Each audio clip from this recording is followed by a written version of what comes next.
Oh man, so Bitcoin knocks on the door of $40,000 as we see $1 billion worth of Bitcoin flowing away from exchanges. Is this just but a matter of time until we reach 45k and 50k? What is going on in this market? I'm going to break it down a lot more. You're not going to want to miss this because there's a huge shift going on right now.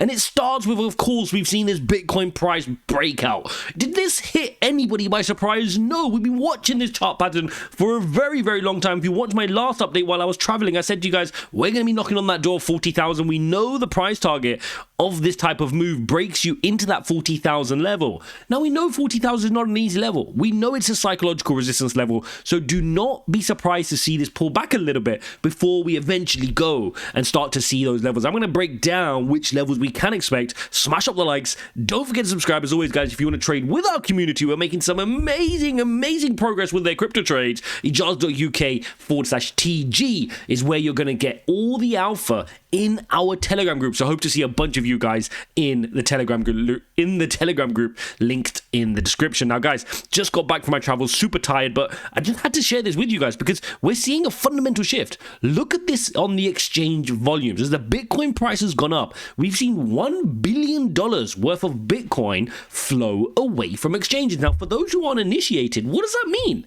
Why is that a positive thing if money's flowing off exchanges? Well, think about it, guys. If people are taking their money off of exchanges onto cold storage, something like a ledger or a Trezor, that means they normally have the bias to hold on for longer periods of time.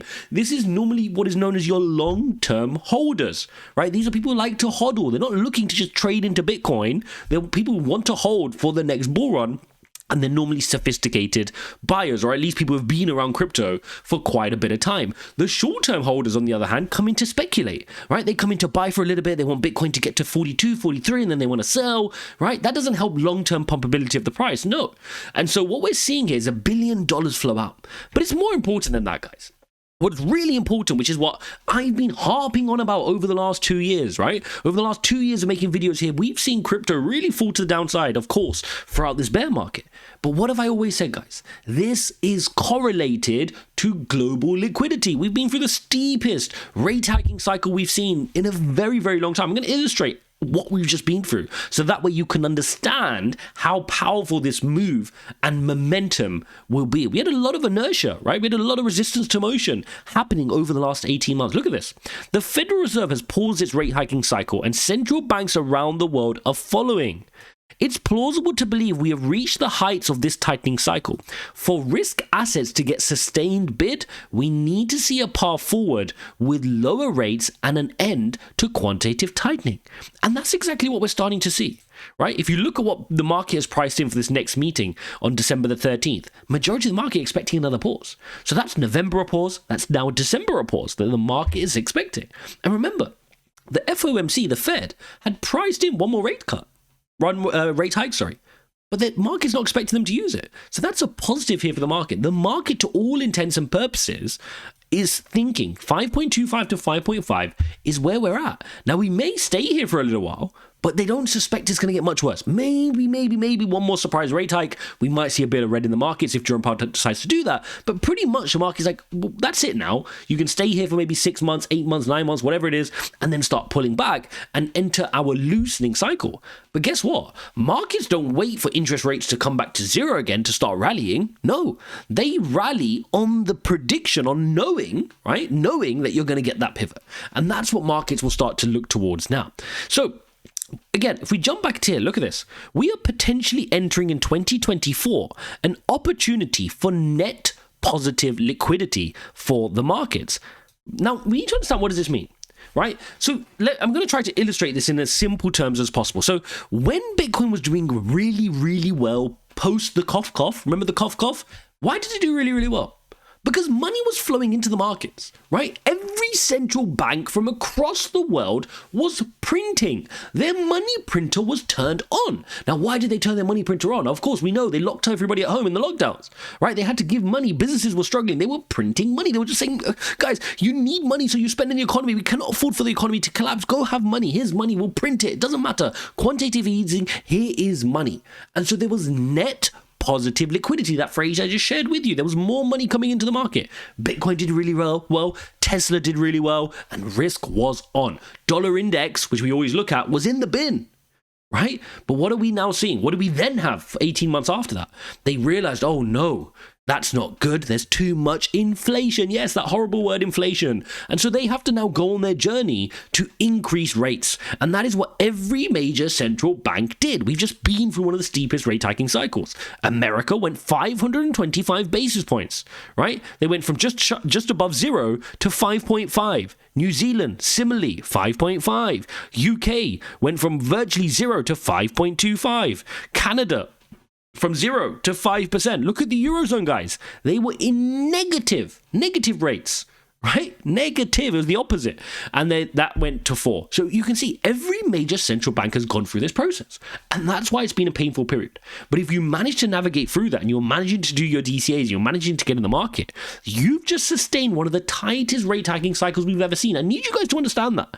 If you haven't been an investor for a rate hiking cycle before, which, by the way, a lot of people haven't, right? You haven't been through that because we've had such accommodative policy over the last 20, 30 years. It's been very, very accommodative, right? So you've not seen this kind of stuff since the Paul Volcker times. So now the fact that we've been through this is a bow in our cap. It's a cycle we've been through. We've seen the emotions. We learned to invest. We dollar cost average through it. And now you're starting to see us come out of that tunnel.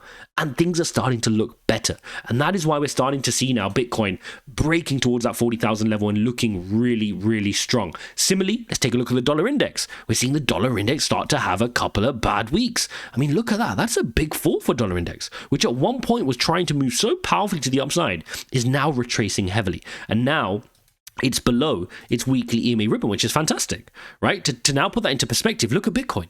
Really extended from its weekly EMA ribbon, really in a positive motion here, okay? And so the question now is, was this a surprise, right? Was this a surprise? And what should we do now, right? First of all, would I be chasing these green candles? You guys already know the answer. You don't need to wait for me. No, I'm not chasing green candles. Why do I need to wait for 7 weekly green candles for me to have conviction in Bitcoin? Do I need that? No, I don't. I don't need that. I don't need the market, the average Joe, to be buying Bitcoin to tell me that Bitcoin is a great asset. I knew it was a great asset, which is why I continue to buy in these moments of pain. Now, if we get more pain and this falls down, then guess what? Everyone's going to panic again. Oh, told you, all the shorts will come out again and say, yeah, I told you guys it was going to fall back down to 20. I told you guys, don't worry, it's going to fall back to 20, right? And that's where I'll roll up my sleeves, metaphorically and literally, and I'm going to take out my wallet and do some DCAing because I want to buy when the markets are fearful. Now again, look at this. Why do we predict this so perfectly? Because this price action fell so powerfully. How many times did I say it to you guys? This price fell from 48,000 all the way down here, right, to the lows of this candle at 17.7 and then eventually 15,500 with very little support. Right? And so once we cleared 32 from here, which was this bit of where we tried to hang on the way down, we were clinging with our fingertips and we just fell. That was the only resistance we had. And so once we cleared it, you can see how it's just been straight sailing here. So again, we called this perfectly. You guys can go watch my videos. It's all documented. We called this perfectly. And look, the same is here. You can see how this can continue to gap up towards this 48. This is the cluster where you start to see a little bit of resistance. Okay, so I'm not foaming into green candles. I'm being patient. I'm waiting for pullbacks, and I'm looking to DCA.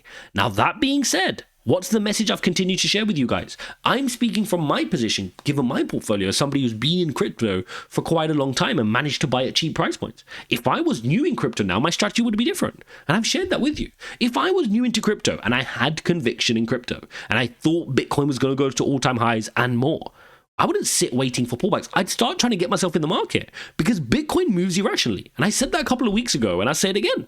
Because just like we said there, you could have been buying at 34. I know it's chasing green candles, but you're nibbling, right? You just nibble. So if I wanted to put $10,000 into the market right now, I'd be nibbling 1,000 at a time because you have no guarantee that this is going to pull back yet, right? So if your conviction is going to get to 69, guess what? You're going to keep buying later and later. So to avoid that FOMO, I would personally be nibbling in this market. All right, so there you have it, guys. That's what I'm seeing here in Bitcoin. We're seeing a fundamental shift in the liquidity. We're seeing people start to feel that risk is rotating on. We're starting to see people buying Bitcoin, but not just buying it.